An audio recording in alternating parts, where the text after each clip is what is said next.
प्यारे बच्चों, यहाँ पर मैं आपके साथ सीक्वेंस इन सीरीज का 6 अप्रैल 2024 को शिफ्ट 2 का जो क्वेश्चन है ये डिस्कस करता हूँ।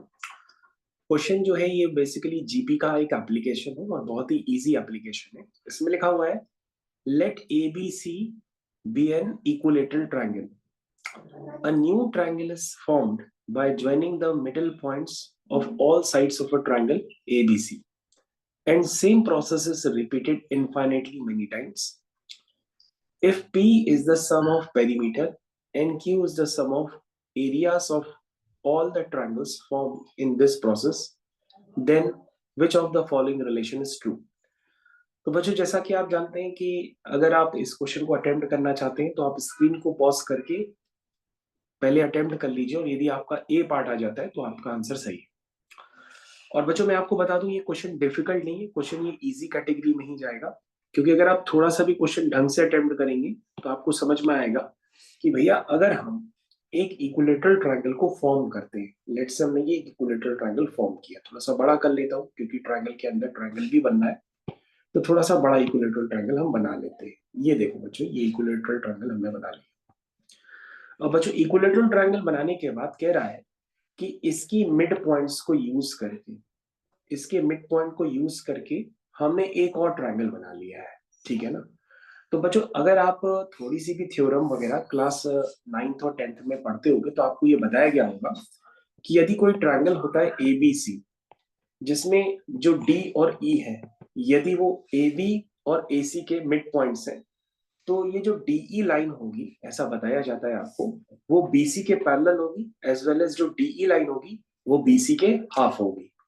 इसको बच्चों हम लोग मिड पॉइंट थ्योरम या एमपीटी थ्योरम के नाम से भी जानते हैं कि अगर ट्रायंगल की कोई भी दो साइड्स लेकर के अगर हम उनके मिड पॉइंट्स को ज्वाइन करके एक लाइन क्रिएट करते हैं, जैसे यहाँ पर हमने डीई क्रिएट की है, तो ये जो लाइन होती है वो बीसी के पैरेलल होती है और उसकी आधी होती है। तो ये बात तो सभी लोग जानते हैं। और बच्चों, ऐसा एक बार नहीं किया गया, ऐसा कई दफे कहा गया। तो सबसे पहले मिड पॉइंट को ज्वाइन करके हमने एक ट्रायंगल बना लिया, मान लीजिए उसका नाम है डीईएफ। फिर बच्चों, ये प्रोसेस हमने फिर से रिपीट किया है ना, ये प्रोसेस हमने फिर से रिपीट किया है। तो अगर हम फिर से यही प्रोसेस करेंगे तो फिर से उसमें मिड पॉइंट थ्योरम लग जाएगी, और फिर से मिड पॉइंट थ्योरम लग जाएगी, तो जो एक नई साइड क्रिएट होगी वो पुरानी वाली साइड की हाफ होगी, है ना? तो ये पार्ट तो आपको समझ में आ ही रहा होगा। तो बच्चों, अब हम क्या करते हैं, एज्यूम कर लेते हैं कि length of the sides of equilateral triangle is a. क्या हो गई? ए। ये लेंथ ऑफ साइड्स क्या है? ए यूनिट है। तो बच्चों, मैं इसमें पूरा डिस्क्रिप्शन दे रहा हूँ, यदि कोई इस वीडियो को देखेगा तो उसको पूरा ही ये पीवाईक्यू बहुत अच्छे से समझ में आ जाएगा। और यदि ऐसा पीवाईक्यू आपको दोबारा आ जाता है करने के लिए तो आप उसको सफलतापूर्वक कर पाएंगे। चलिए भाई, तो सबसे पहले बच्चों आप हमको एरिया के लिए बताइए कि P है पेरीमीटर और Q क्या है? सम ऑफ ऑल एरियाज। तो एरियाज का बच्चों हम लोग पहले डिस्कशन करते हैं कि एरिया अगर हम Q से रिप्रेजेंट कर रहे हैं तो सारे ट्रायंगल्स का एरिया जो होगा वो Q है, क्योंकि क्वेश्चन में लिखा हुआ है कि basically Q is be the sum of areas of all triangles formed in this process। तो बच्चों, जो पहला ट्रायंगल है जिसकी साइड लेंथ है a यूनिट, अगर हम उसका एरिया निकालेंगे तो इक्विलेटरल ट्रायंगल का एरिया कामरान बेटा क्या होता है? √3/4 साइड का स्क्वायर। क्या ये सारे बच्चे जानते हैं? तो हम उसको लिख सकते हैं √3/4 साइड का स्क्वायर। अब वीरेश्वर हमको दूसरे ट्रायंगल का एरिया बताएंगे। वीरेश्वर कहेगा सर जो दूसरा ट्रायंगल बनेगा उसकी साइड लेंथ जो होगी वो a/2 हो जाएगी according to mid point theorem. और सर इसकी अगर a/2 है तो वो तो सभी की a/2 a/2 a/2 हो जाएगा, क्योंकि जिस तरह से डीई मिड पॉइंट है उसी तरह से डीएफ भी मिड पॉइंट है, उसी तरह से ईएफ भी मिड पॉइंट है। तो सारे बच्चे बताएंगे दूसरे वाले ट्रायंगल भी इक्विलेटरल ट्रायंगल है तो उसका एरिया होगा √3/4 साइड का स्क्वायर। तो बच्चों साइड अब की है a/2, तो a/2 का स्क्वायर हो जाएगा। उसके बाद बच्चों हम लिखेंगे √3/4 साइड का स्क्वायर। साइड बच्चों a/2 नहीं होगी, अब a/2 का भी हाफ हो जाएगी। तो बच्चों अगर हम a/2 का हाफ करेंगे तो वैल्यू हो जाएगी a/4। क्या ये बात समझ में आ रही है? क्यों भाई? a/4 का स्क्वायर। और ये बच्चों ये प्रोसेस इनफाइनाइट टाइम्स चल रहा है। तो बच्चों मैं इस वाली साइड की लेंथ आपको दिखाने की कोशिश करता हूँ, ये a/2 की भी आधी, तो a/2 की आधी कितनी हो जाएगी? a/4 according to mid point theorem. अब बच्चों आपको ये सम निकालना है, तो सम निकालते समय आपको घबराना नहीं है। तो सबसे पहले आप क्या करेंगे कि आप कहेंगे सर √3/4 a स्क्वायर हो गया। सर ये √3/4 a स्क्वायर बाई 4 हो गया। सर ये √3/4 a स्क्वायर बाई 16 हो गया। क्या ये प्रोसेस सबको समझ में आ रहा है?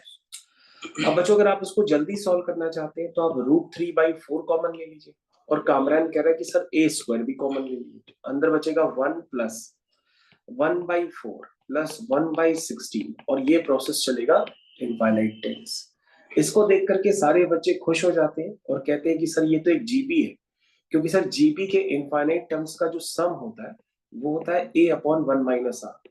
और इसमें सर ये बात बताई जाती है कि जो r होता है मॉड r लेस देन 1 होता है। दैट मीन्स जो r होता है वो -1 से 1 के बीच में लाई करता है। तो बेटा यहाँ जो 1/4 है वो 0 से 1 के बीच में लाई करेगा, क्योंकि इस सीरीज का कॉमन रेशियो 1/4 है। तो बच्चों अगर हम यहाँ पर सम ऑफ ऑल एरियाज लिखेंगे तो बहुत आसान तरीके से आ गया। This is a/1 minus R, this is a/1 minus R. क्या ये बात सबको समझ में आ गई? तो हो गया √3/4, और नीचे बच्चों एलसीएम लेंगे तो 3/4 हो जाएगा। तो बच्चों नीचे 3 रहेगा और ऊपर 4 पहुंच जाएगा, और बच्चों 4 से 4 कैंसिल हो जाएगा, ये बचेगा a² / √3। क्या ये बात सबको समझ में आ गई? उसके बाद बच्चों ये जितने भी ट्रायंगल्स हैं हमें इनका पेरीमीटर से भी लेना देना है, क्योंकि क्वेश्चन में लिखा है if P is the sum of all perimeters. ठीक है ना? चलिए जितने तरह के पेरीमीटर, तो आप कहोगे सर सबसे पहले तो इक्विलेटरल ट्रायंगल है, उसके पेरीमीटर तो आप डायरेक्ट लिख सकते हैं 3a। सर दूसरा वाला भी ट्रायंगल जो बना है वो भी इक्विलेटरल ट्रायंगल है, तो उसकी साइड लेंथ a/2। सर तीसरा वाला भी है, उसकी साइड लेंथ a/2 है, उसकी a/4 है। तो हमने कहा ये भी कहाँ चलेगा, ये प्रोसेस इनफाइनाइट टाइम्स चलेगा। इसको देख के कामरान खुश हो गया, उसने कहा सर 3 कॉमन ले लीजिए, तो अंदर बचेगा 1 प्लस 1/2 प्लस 1/4, और ये प्रोसेस चलेगा इनफाइनाइट टाइम्स। और अगर आप देखें तो ये बच्चों फिर से एक जीबी बन गई है इनफाइनाइट टर्म्स की, जिसका सम होता है a/1 माइनस आर। तो 1 माइनस आर का मतलब हुआ 1 माइनस हाफ। 1 माइनस हाफ बच्चों हाफ होता है, तो 2 ऊपर चला जाएगा और ये बन जाएगा 6। क्या ये बात सबको समझ में आ गई? नहीं समझ आया? या अब बच्चों यहाँ पे हमारे पास एक रिलेशन है, एक एक करके उनको चेक करना पड़ेगा। लेकिन बच्चों मैंने ये पहले से ही आंसर मार्क कर रखा है कि p² = 36√3 आ जाएगा। तो सबसे पहले बच्चों आपको p देखना है कि भाई आपका p कहाँ है। ये बच्चों p है, और ये जो बच्चों लिखा है ये q है। तो आपको कौन सा आंसर पहले ही मैंने बता दिया कि जो p का स्क्वायर होगा, जरा चेक करिए, p का स्क्वायर करिए और वो 36√3q के बराबर आना चाहिए। ठीक है ना? जरा से रिलेशन को सारे बच्चे वेरीफाई कर लें। तो बच्चों 36√3 तो आप जानते ही, और q अभी आपने बताया। q क्या है बच्चों? a² / √3। यही तो है, नहीं समझे? √3 से √3 कैंसिल हो गया, या 36a² आ गया। और बच्चों अगर आप p का भी स्क्वायर करोगे तो p का स्क्वायर भी क्या आ जाएगा? 36a² आएगा। इसका मतलब बच्चों पहला वाला रिलेशन आपका बिल्कुल सही है। क्या ये बात सबको समझ में आ गई? तो बच्चों हम यहाँ पर इस वाली बात को यहाँ पर लिख देते हैं कि ये p² के बराबर आ गया। तो बच्चों आपका आंसर फाइनली मैच कर रहा, p² जो हो गया वो 36a² के बराबर ही होगा। तो फर्स्ट ऑप्शन आपका सही बना गया। तो प्यारे बच्चों मैं आशा करता हूँ आपको ये क्वेश्चन बहुत अच्छे से समझ में आ गया होगा कि इस क्वेश्चन को हम लोगों ने किस तरह से परफॉर्म किया है। तो बच्चों हम लोग अब दूसरे क्वेश्चन की तरफ भी मूव करेंगे। तो ये रही आपकी डीपीपी। इस डीपीपी में और भी कई सारे क्वेश्चन हैं। तो अब इस डीपीपी में बच्चों जो सबसे बेहतर क्वेश्चन होगा और जो थोड़ा सा डिफिकल्ट होगा वही मैं आपके साथ सॉल्व करूंगा। तो प्यारे बच्चों यहाँ पर मैं एक क्वेश्चन आपके साथ करूंगा, और वो क्वेश्चन जब एग्जाम में आया था तो ज्यादातर बच्चे नहीं करके आए थे। वो क्वेश्चन नंबर है 107। क्वेश्चन नंबर है बच्चों 107, जिसके लिए मैं एक पेज क्रिएट करूंगा और आपको करके कंप्लीट दूंगा। वंस अगेन बच्चों हम लोग अभी जो क्वेश्चन कर रहे हैं ये क्वेश्चंस सीक्वेंस एंड सीरीज के, यानी कि जिसको आप प्रोग्रेशंस के नाम से जानते हैं, ये उसी में ही आता है। प्यारे बच्चों नेक्स्ट क्वेश्चन आ चुका है, इसको आप पढ़िए पहले क्या लिखा हुआ है। इसमें लिखा है बच्चों, a software company sets up m number of computer system to finish an assignment in 17 days। सारे बच्चे ध्यान देंगे, मैंने यहाँ पर क्वेश्चन आपको बताया है। A software company sets up m number of computers system to finish an assignment in 17 days। कह रहा है कि भैया कि यहाँ पर 17 दिन में काम कंप्लीट होता है यदि हम m नंबर ऑफ कंप्यूटर लगा देते हैं, लेकिन एक समस्या क्रिएट होती है। समस्या कहां से क्रिएट होती है? यहां से। If four computer system crashed on the start of the second day, यहां से बच्चों समस्या स्टार्ट हो जाती है कि भाई पहले दिन तो सभी m कंप्यूटर्स ने काम किया, लेकिन दूसरा दिन चालू हुआ तो चालू होते ही 4 कंप्यूटर सिस्टम क्रैश कर गए, और बच्चों तीसरा दिन चालू होते ही 4 कंप्यूटर सिस्टम और भी क्रैश कर गए, है ना। तो ऐसा बच्चों प्रोसेस चलता रहा, चार चार चार चार कंप्यूटर करके क्रैश होते रहे, और इस तरह से आपको जो काम 17 दिन में होना था उस काम को 8 दिन और लग गए। यानी 17 दिन तो लग रहे थे, 8 दिन और लग गए, तो 17 और 8 हो गए 25 दिन बच्चों इस काम को पूरा करने में लग गए। यदि हर दिन क्या हो रहा है, 4 कंप्यूटर करके क्रैश होते जा रहे हैं। कह रहा है कि भैया इसमें फिर एम की वैल्यू क्या होगी, यानी कि नंबर ऑफ कंप्यूटर्स थे कितने। ये बच्चों आपका प्रश्न। बच्चों इस प्रश्न को पढ़ने के बाद आपके दिमाग में आना चाहिए कि भैया ये m नंबर ऑफ कंप्यूटर्स जो हैं एक दिन में कितना काम करते हैं, क्या आप सोच के बता सकते हैं? m नंबर ऑफ कंप्यूटर्स, चलो बच्चों नीचे लिखते हैं, यहां पर इधर लिखिएगा, m नंबर ऑफ कंप्यूटर्स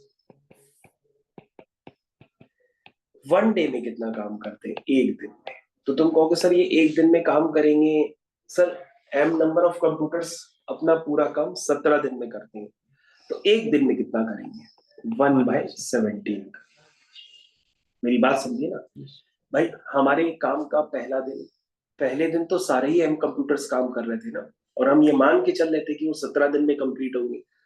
तो अगर हम ये मान के चल रहे थे तो भैया पहले दिन जो काम होगा वो कितना होगा? 1/17। जब ये मान के चल रहे थे कि एम कंप्यूटर्स काम कर रहे हैं और उसमें से कोई भी कंप्यूटर क्रैश नहीं, तो पहले दिन में एक कंप्यूटर ने एम कंप्यूटर्स ने कितना काम किया? 1/17। मान लीजिए बच्चों अगर सिस्टम क्रैश ना हुआ तो ये एम कंप्यूटर्स दूसरे दिन भी काम कर रहे होते, और यदि बच्चे ये दूसरे दिन भी काम कर रहे होते तो हमारे पास फिर से काम कितना होता? 1/17 पहले हुआ, फिर 1/17 होता। तो बच्चे ऐसे 1/17 1/17 1/17 1/17 17 दिन तक चलता चला जाता, सबको सेवन करते तो 17/17 आ जाता और वो 1 के बराबर हो जाता, है ना। 1 आ जाए तो उसका मतलब पूरा काम कंप्लीट हो गया। लेकिन बच्चों ये तो संभव तभी था जब डेली ही पूरे सिस्टम में कोई क्रैशिंग ना हो, एम नंबर्स ऑफ कंप्यूटर्स काम करते रहे अपनी स्पीड से, तो वो 17 दिन में काम कंप्लीट कर देते हैं। और यदि आप एक दिन में देखेंगे तो 1/17 करते हैं अपने काम का, 1/17। भाई एक लेबर है अपने काम को 4 दिन में करती कंप्लीट, तो एक दिन में कितना करेगी? 1/4 तो करेगी। 2 दिन में कितना करेगी? 2/4। 3 दिन में कितना करेगी? 3/4। 4 दिन में कितना करेगी? 4/4, यानी कि 1, यानी कि काम कंप्लीट हो गया। अब बच्चे यहाँ पर एक समस्या है, ये पहले दिन का तो जो काम है वो तो ठीक है कि 1/17 हुआ पहले दिन, लेकिन ये एम कंप्यूटर्स ने काम किया पहले दिन।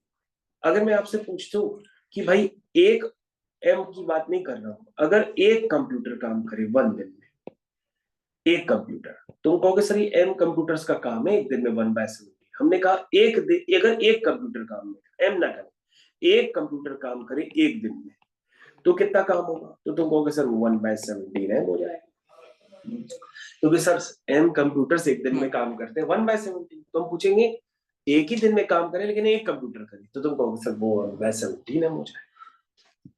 यदि एक कंप्यूटर एक दिन में काम करता है 1/17 एम, तो बच्चों हम दूसरे दिन की चर्चा कर रहे हैं, क्योंकि दूसरे दिन में एक कंप्यूटर नहीं था, वो कितने हो गए? m-4 कंप्यूटर हो गए, क्योंकि 4 कंप्यूटर आपके क्रैश हो गए। तो m-4 कंप्यूटर एक दिन में कितना काम करेंगे? तो तुम कहोगे m-4 डिवाइडेड बाय 17। ये बात नहीं समझ में? तो बच्चों आपका ये पहले दिन का काम, ये फर्स्ट डे पहले दिन का काम ये, ठीक है। और बच्चों जो आपका ये काम है, ये कौन सा काम है? दूसरे दिन का काम है। नहीं समझे बच्चों? अगर आप नहीं समझ पा रहे हो तो इस लाइन के ऊपर टारगेट करो और फिर से समझो कि एक कंप्यूटर काम करता है एक दिन में 1/17 है, लेकिन अब क्या हुआ तीसरे दिन कि 4 कंप्यूटर और क्रैश कर गए, तो अब कितने कंप्यूटर बचे, m-8 बचे। तो m-8 कंप्यूटर 1 डे में कितना काम करेंगे, तो तुम कहोगे सर एक कंप्यूटर एक दिन में काम करता है 1/17, तो m-8 कंप्यूटर कितना करेंगे, m-8 डिवाइडेड बाय 17 है। नहीं समझे, ये काम किस दिन हुआ, थर्ड डे में। नहीं समझे, तुम कहोगे सर ये प्रोसेस तो चलता रहेगा, क्योंकि अगर सिस्टम क्रैश करते रहेंगे तो टोटल काम 17 दिन में नहीं होगा, फिर वो 8 दिन और ज्यादा लगेंगे, तो 17 और 8 हो जाएगा 25। कितने दिन में काम होगा, 25। तो हमने कहा बेटा सारे दिन का काम जोड़ दो जरा। तुम कहोगे सर पहले दिन का काम है 1/17, दूसरे दिन का काम है m-4/17m, तीसरे दिन का काम है m-8/17m, ऐसे चलता रहेगा। और बच्चों ऐसे करते करते आपको 25वें दिन का काम लिखना है, तो 25वें दिन के काम में क्या लिखोगे, m माइनस क्या लिखे और नीचे तो 17m सभी में ही आ जाएगा, ठीक है ना, क्यों भाई। नहीं सर। तो आप बताइए ना कि भाई नहीं बता पा रहे, ये सेकेंड डे में काम हुआ है, ये थर्ड डे में काम हुआ है, तो हम आपसे पूछ रहे 25वें दिन में कितना हुआ होगा, नहीं बता पाए। तो तुम कहोगे सर पहले दिन में क्या हुआ था 1/17, क्योंकि उस दिन सारे कंप्यूटर काम कर रहे थे, तो m कंप्यूटर्स ने एक दिन में काम किया 1/17। तो तुम कहोगे सर टोटल काम अगर हम जोड़ देंगे तो 1 के बराबर आ जाएगा। हाँ टोटल काम बेटा ये 1 के बराबर आ जाएगा, लेकिन लास्ट वाला टर्म तो बताओ।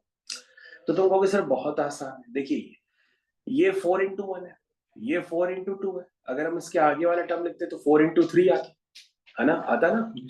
तो हम ये यहां से ले रहे हैं तो कितने टर्म दिन है, 25 दिन है, लेकिन यहां से ले रहे हैं तो कितने दिन है, 24 दिन है। तो हम हमको 24वां टर्म नहीं बता पाओगे, कहोगे सर ये है 4x1, ये है 4x2, फिर आएगा 4x3, यहाँ पे आएगा 4x24, क्या आएगा 4x24, तो 4x24 कितना हुआ 96। नहीं समझा। yes. तो प्यारे बच्चों आपको ये क्वेश्चन समझ में आना चाहिए, क्योंकि बहुत सारे बच्चे इस क्वेश्चन को एग्जाम में नहीं करके आए थे। अगर दोबारा इस तरह से क्वेश्चन आए तो मैं आपसे वादा कर रहा हूँ इस क्वेश्चन को सिर्फ आप ही कर पाएंगे, जो लोग इस वीडियो को लाइव देख रहे होंगे। अब बच्चों ध्यान से देखिएगा कि आपको इस इक्वेशन से क्या निकालना है, m निकालना है। लेकिन कहोगे सर m निकालने के लिए बड़ी मन में लालच आ रही है, क्योंकि यहाँ 17m है, यहाँ 17m है, यहाँ 17m है। सर यहाँ भी 17m होता तो एलसीएम जल्दी लेके 17m आ जाता और न्यूमरेटर के सारे टर्म्स ऐड हो जाते और क्वेश्चन जल्दी हो जाता, है ना। तो तुम कहोगे सर हो जाएगा, मैं कहा क्यों, कहोगे सर m से आप मल्टीप्लाई और डिवाइड कर तो एलसीएम लेना आसान हो जाएगा। एलसीएम में क्या आएगा 17m। अब बच्चों न्यूमरेटर के सारे टर्म क्या हो जाएंगे, जुड़ जाएंगे, ये पहला दिन, ये दूसरा, ये हुआ तीसरा, ऐसे करते करते कौन सा 25वां, और ये किसके बराबर आता है 17 के बराबर। बोलो भाई ये बात समझ में आई। अब बच्चों ध्यान से देखिएगा, ये यहां से लेके यहां तक देखते हैं तो 25 है, यहां से लेके यहां तक देखते हैं तो 24 है, यहां से लेके यहां तक देखते हैं तो 23 है। तो m कितनी बार आ रहा है, हाँ कामरा, हाँ 25 बार m आ रहा है, 25 बार। और बच्चों फिर क्या बचा है m के बाद -4, तो माइनस कॉमन लेंगे तो 4 + 8 प्लस कितना आएगा 12, नहीं 12 कहाँ है, 4 × 1 4 × 2 4 × 3, हाँ 12 ही आएगा। ऐसे करते करते कहां तक आएगा 96 तक, और ये 17 m के बराबर। तो बच्चों ये आप बता सकते हो कि ये 24 टर्म का सम क्या होगा, कहोगे सर ये तो एपी बन रही है तो सम बता दो। कहोगे sir n/2 2a plus n-1 into d, d कितना है 4। कामरान खुश हो गया, कहेगा सर इक्वेशन तैयार हो चुकी है, कंप्लीट कर दीजिए इसको। तो हमने कहा बेटा 25m - 17m कितना होगा 8 है, कितना होगा 8 है। इन सबको सिंप्लीफाई करके उधर ले जाओ, ये माइनस को उधर कर देते हैं तो ये हो जाएगा 12, और ये हो जाएगा 8 प्लस 4 3 जा 12, 4 2 जा 8 और 1 1 9। नहीं समझे भाई, 25 - 17 कितना हुआ 8 हुआ, नहीं हुआ, इज इक्वल टू 12 टाइम्स कितना हुआ 8 प्लस कितना 4 3 जा 12, 4 2 जा 8 और 9, कितना हुआ बच्चों 8m इज इक्वल टू 100 × 120, यानी कि 1200। यानी m आ गया 1200/8। तो बच्चों 1200/8 कितना हुआ भाई, कोई बच्चा बताएगा? कोई बता नहीं पा रहा। 150 सिर्फ कामरान ने बताया 150। तो इसका मतलब आंसर आ गया। तो कामरान आपको बधाई हो, आप विजेता बने। ये वाला क्वेश्चन कंप्लीट हो गया। तो बच्चों अगले क्वेश्चन की तरफ चलते हैं। अगला क्वेश्चन जो है, हो सकता है अगर आपको आता हो तो भाई आप स्क्रीन को पॉज करके पहले क्वेश्चन स्वयं करिएगा। दूसरा डिफिकल्ट क्वेश्चन जो बच्चे एग्जाम में नहीं करके आए हैं वो है 103। चलिए भाई अगले क्वेश्चन की तरफ चलते हैं। 103 क्वेश्चन जो है खास आपके लिए बनाया गया। चलिए भाई, तो प्यारे बच्चों यहां पर आपके पास ये आ चुका है तीसरा क्वेश्चन। तो उस तीसरे क्वेश्चन के लिए आप पूरी तरह से रेडी हो जाइए। तीसरे क्वेश्चन में लिखा हुआ है, late a1 a2 a3 be in an arithmetic progression of positive terms। प्यारे बच्चों क्वेश्चन पहले आपको पढ़ना है, उसके बाद हम इसको डिस्कस करेंगे। लिखा है a1 a2 a3 क्या फॉर्म कर रहे हैं, ap फॉर्म कर रहे हैं, और एक एक्सप्रेशन दिया है। इस एक्सप्रेशन को देख करके बच्चों ने पेपर छोड़ दिया था, लेकिन छोड़ना नहीं चाहिए था, सिर्फ इसको सिंप्लीफाई करना था। इसमें अभी मैं कुछ आपको करेक्शंस भी करके दे दूंगा, शायद सिमेट्री गड़बड़ हो गई है। तो देखो क्या लिखा है, लिखा है ए के इज इक्वल टू, लिखा है ये a1 square minus a2 square plus a3 square minus a4 square. ऐसे करते करते बच्चों ये जा रहा a2k माइनस 1 का स्क्वायर माइनस a2k का स्क्वायर। प्यारे बच्चों यहां तक आपको समझ में आ गया होगा, आशा करते हैं। अब बच्चों ध्यान से देखो, ये बन गया ए के इज इक्वल टू, ध्यान से देखो बच्चों, आपके मन में एक तड़प पैदा हो रही होगी कि सर ये a1 minus a2, a1 plus a2, a3 minus a4 और a3 प्लस a4। उसी तरह से बच्चों आप लास्ट में भी कर सकते हो। फिर वन में आप बताओगे कि यदि a1 a2 a3 a4 यदि ap फॉर्म कर रहे हैं तो जो a2 माइनस a1 होगा वही a3 माइनस a2 होगा, वही a4 माइनस a3 होगा। ये सब आपस में बराबर होंगे किसके, कॉमन डिफरेंस डी के बराबर भी आप मान सकते हैं। तो कामरान ने कहा कि सर इसको लिख लीजिए a1 minus a2, a1 plus a2। फिर ये हो गया सर a3 माइनस a4, फिर ये हो गया a3 प्लस a4। और ऐसे करते करते बच्चों आपको ध्यान दिखाई देगा कि ये हो गया a2k माइनस 1 प्लस a2k और फिर a2k माइनस 1 माइनस a2k। मेरे ख्याल से सारे बच्चों को अच्छे से समझ में आ गया। और बच्चों अगर समझ में आ गया तो आपको एक जान की खुशी होगी कि आप ध्यान से देखिए कि आप a2 माइनस a1 को पहले से जानते हैं। यहाँ पे a1 माइनस a2 लिखा है, लेकिन आप a2 माइनस a1 तो जानते हैं ना। a2 माइनस a1 अगर d है तो a1 minus a2 minus d हो जाएगा, ये भी माइनस d हो जाएगा, ये भी माइनस d हो जाएगा। तो आप क्या करेंगे, माइनस d सभी में कॉमन है, आप माइनस d को पूरी तरह से कॉमन ले लीजिए। तो प्यारे बच्चों जब आप इसमें से माइनस d कॉमन लेंगे तो अंदर आएगा a1 plus a2 plus a3 plus a4। ऐसे करते करते कहां तक चलेगा, a2k माइनस 1 प्लस a2k। बोलो भाई ये सब समझ में आ गया? कामरान खुश हो गया, कह रहा है कि सर अब तो सीरीज को लिख ही सकते हैं, क्योंकि आपने बताया था कि a1 a2 a3 ये सब किसमें है, AP में। तो AP में सर इसमें नंबर ऑफ टर्म्स कितने हैं बताइए वीरेश्वर, इसमें नंबर ऑफ टर्म्स यहाँ से यहाँ तक कितने हैं, कॉक से 2k टर्म्स है, ऐसे तो समझ में आ रहा है ना। तो 2k टर्म्स का सम कितना होगा, कौन सा, वो होगा 2k by 2 2a1 plus 2k minus 1 into D. बोल भाई समझ में आई बात? तो कहोगे सर ये हो गया माइनस डी टाइम्स, और सर ये 2 से 2 कैंसिल हो गया, तो सर k को अंदर मल्टीप्लाई कर दें क्या? हमने कहा बेटा ये तो तुम्हारी श्रद्धा है, तो सर ऐसा करते हैं k को बाहर ही रखते हैं। ये हो गया k और अंदर बचा कितना sir, 2a1 plus 2k minus 1 into D. ये सर एक रिलेशन डेवलप हो गया एक एक।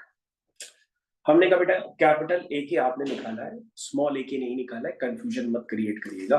अब आप ध्यान से देखिए, आपके पास a3 दिया है और a5 दिया है, ठीक है। इससे दो इक्वेशंस बन जाएंगी जिससे आपके पास स्मॉल ए और स्मॉल डी निकल करके आ जाएगा। तो A3 का मतलब K की जगह आप 3 पुट कर दो तो A3 आ जाएगा। तो हो जाएगा माइनस का 3D, क्या बनेगा? माइनस का 3D, छोटा चेतन 3D, माइनस का 3D, ये बना 2A1 प्लस 2K माइनस 1, के बच्चों कितना है? 3, 3 2 जा 6, 6 माइनस 1 5, क्या इक्वेशन बनी? और बच्चों ये किसके बराबर था? माइनस का 153, ये बन गई इक्वेशन नंबर 1। चलो बच्चों A5 लिखवा दो सारे बच्चे। A5 क्या आएगा? माइनस का 5D, बिल्कुल सही काम रहा। ये हो गया 2A1, 5 2 जा 10, 10 माइनस 1 9, ये हो गया 9, 9D कितना आया? 9D। तो बच्चों ये मैंने लिख दिया 9D, और ये बच्चों वैल्यू किसके बराबर है? माइनस का 435। ये बच्चों दो इक्वेशन। अब दो इक्वेशंस को देख करके लोग गदगद हो जाते हैं और कहते हैं सर दो इक्वेशंस दो अननोन सॉल्व कर लीजिए। मैंने कहा कैसे? कहते हैं गुरुजी देखो ये इससे कैंसिल हो जाएगा। गुरुजी 3 1 जा 3, 3 5 जा 15, 3 1 जा 3। गुरुजी ये इससे कैंसिल हो जाएगा। गुरुजी 5 1 जा 5, 5 8 जा 40, 5 7 जा 35। क्या मैंने गलत लिख दिया क्या? ये सही लिखा है? सही लिखा। तो जो दोनों इक्वेशंस को जरा सिंप्लीफाई करो, डी अंदर मल्टीप्लाई कर दो तो पहली इक्वेशन बनेगी 2A1D plus 5D square is equal to 51, बन गई। दूसरी लिखो 2A1D plus 9D square is equal to 87। इतना देख के कामरान खुश हो गया, उसने कहा सर दोनों इक्वेशंस को माइनस कर दीजिए। तो 5D square minus 9D square minus का 4D square is equal to 7 minus 1 कितना हुआ बेटा? 6, और ये हो गया 3। तो बच्चों ये हो गया D इज इक्वल टू कितना है? Root D is equal to root of 36, नहीं 4 9 या 36। तो 9 का अगर हम लेंगे तो D की वैल्यू आ जाएगी प्लस माइनस 3, लेकिन हम बच्चों D3 लेंगे और माइनस 3 को रिजेक्ट कर देंगे क्योंकि क्वेश्चन में लिखा हुआ था कि जो आपके टर्म्स है वो कैसे टर्म्स हैं? पॉजिटिव टर्म्स हैं, इसलिए आप माइनस यानी पहला टर्म आप नेगेटिव ना करेंगे। आप डी को 3 लीजिए क्योंकि सारे, अगर आपने डी को नेगेटिव ले लिया तो कॉमन डिफरेंस नेगेटिव होने की वजह से डिक्रीजिंग एपी बनेगी और कोई ना कोई टर्म नेगेटिव हो जाए। ठीक, कामरान ने कहा हाँ सर ठीक है। तो बेटा कामरान ये पहली इक्वेशन इसको जिसको मैंने सिंप्लीफाई किया था उसमें डी की वैल्यू 3 पुट कर, तो 3 2 जा 6, 6A1 plus 5D square, D square कितना हुआ? 3 का स्क्वायर, 3 का स्क्वायर कितना हुआ? 9, 9 5 जो कितना हुआ? 15, 9 5 जो 15 बोलना होता है, 9 5 जो होता है 45 इज इक्वल टू 51। तो बच्चों यहाँ से आ गया 6A1 is equal to 51 minus 45, कितना है? 6। तो A1 की वैल्यू आ गई बच्चों 1, और बच्चों यदि A1 आ गया, D आ गया, अब देखो क्वेश्चन में निकालना क्या है। क्वेश्चन में बच्चों आपको ये एक्सप्रेशन निकालना है A17 माइनस A7, कहोगे सर हो जाए, और सर ये कोई रिलेशन ये भी दिया है। हमने कहा बेटा ये वेरीफाई करने के लिए दिया है, तुम एक काम करो A1 निकाल लो, A2 निकाल लो, A3 निकाल लो, दोनों को स्क्वायर करके ऐड करोगे तो 66 ही आएगा, तो उसको वेरीफाई करने की जरूरत नहीं है। चलिए अब बच्चों A17 स्मॉल A17 चाहिए, स्मॉल A17। तो बच्चों स्मॉल A17 कितना होगा? A1 प्लस 16D, ये तो होगा। A1 कितना है? 1, 16D कितना है? 3, 16 3 जा 48, 48 प्लस 1 49 आ गया। अब क्या चाहिए? A7, कहोगे सर A7 निकल आएगा। तो सर A7 ऊपर वाली इक्वेशन देखिए भाई, जितने भी बच्चे जुड़े हुए हैं AK वाली इक्वेशन में, उसमें K की जगह आप 7 पुट कर दीजिए, तो ये हो जाएगा माइनस 7D 2A1 प्लस 2 7 जा 14, 14 माइनस 1 13D। अब इसमें A और D भी पुट कर दो, माइनस का 7D, D कितना है? 3, 2A1, A1 कितना है? 1, D कितना है? 3, 13 3 जा कितना हुआ? 39, हो गया कामरान। तो ये हो गया माइनस का 21, और ये कितना हुआ? 41। तो बच्चों 21 और 41 को जब आप मल्टीप्लाई करेंगे, एक बार आप चेक कर लीजिएगा, हमारे हिसाब से 861 आएगा, लेकिन फिर भी आप अभी चेक कर लीजिए कि 21 इंटू 41 वो होता है 861, लेकिन ये बच्चों माइनस का है, कैपिटल A7 है, स्मॉल ए नहीं है, कैपिटल ए। अब बच्चों इसमें पूछ रहा था A17 minus A7, A17 minus A7, तो A17 कितना है? 49, ए साथ कितना है, माइनस का 861, तो दोनों को सम कर दो तो 49 प्लस 861 कितना है बच्चों, 9 और 1 10, अब कितना हुआ, 6 और 4 10 और 1 11, 910 बच्चों, ये आपका फाइनल आंसर है 910। तो बच्चों मैंने अभी आपको इस वीडियो में जितने भी 3 क्वेश्चंस कराए, उन तीनों क्वेश्चंस का लेवल थोड़ा सा अच्छा था, तो आप तीनों क्वेश्चंस को जरा ढंग से ही देखिए। इसमें बच्चों भी हम ब्रेक लेते हैं, फिर मैं आपको और भी क्वेश्चंस कराता हूँ।